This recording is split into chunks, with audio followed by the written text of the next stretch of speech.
మేడిగడ్డ అన్నారం విషయంలో సిట్టింగ్ జడ్జితో విచారణకు ఆదేశిస్తామని చెప్పారు సీఎం రేవంత్ రెడ్డి. అసెంబ్లీ సమావేశాలు ముగిసిన తర్వాత అందరు సభ్యులను కూడా మేడిగడ్డ పర్యటనకు తీసుకెళ్తానని అన్నారు సీఎం. మేడిగడ్డ బ్యారేజ్ ఏమైనా టూరిస్టు స్పాటా, అందరినీ తీసుకెళ్లడానికి అంటూ కౌంటర్ ఇచ్చారు ఎమ్మెల్సీ కవిత. నిపుణుల ఆధ్వర్యంలో కమిటీ వేసి కమిటీని తీసుకెళ్లాలని సూచించారు. అసెంబ్లీలో ఉన్న ఎమ్మెల్యేలను, ఇటు శాసనమండలిలో ఉన్న సభ్యులందరినీ కూడా అక్కడ పర్యటనకు తీసుకెళ్తాను.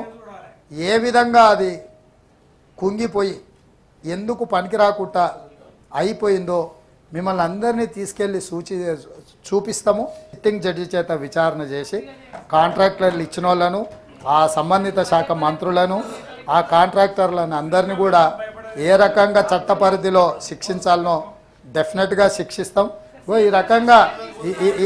ఈ రకంగా ముందుకు వచ్చి ప్రభుత్వానికి సహకరిస్తే డెఫినెట్గా చేస్తాం. సిట్టింగ్ జడ్జి చేత విచారణ చేస్తామని మా పెద్దలు జీవన్ రెడ్డి గారు చెప్పిండ్రు.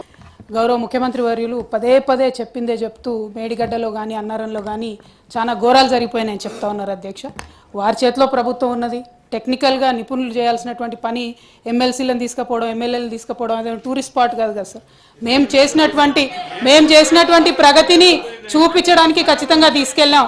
ఇవాళ తప్పు జరిగితే తప్పు నిర్ధారించాల్సింది మనం కాదు, నిపుణుల ఆధ్వర్యంలో కమిటీలు వేయండి, ఖచ్చితంగా నిర్ధారించండి. ఏ పరీక్షకైనా సిద్ధంగా ఉంటాం, అందులో ఎటువంటి అనుమానం లేదు. కొన్ని అనుమానాలు ఉన్నాయి. నా సహచర సభ్యులకు అపోహలు, అనుమానాలు ఉండొద్దు.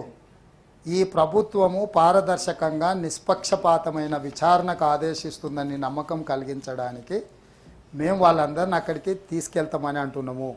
మిగతా సభ్యులకు అవకాశాన్ని కల్పిస్తే ఆ సభ్యురాలు గారికి ఏం అభ్యంతరమో నాకైతే తెలియదు. ఒకవేళ వాళ్ళ పార్టీ విధానమే ఇదైతే వాళ్ళ పార్టీ అధ్యక్షుడు ప్రకటిస్తే ఆ పార్టీ సభ్యులు రాకపోయినా సరే మిగతా పార్టీ సభ్యులందరినీ కూడా నేను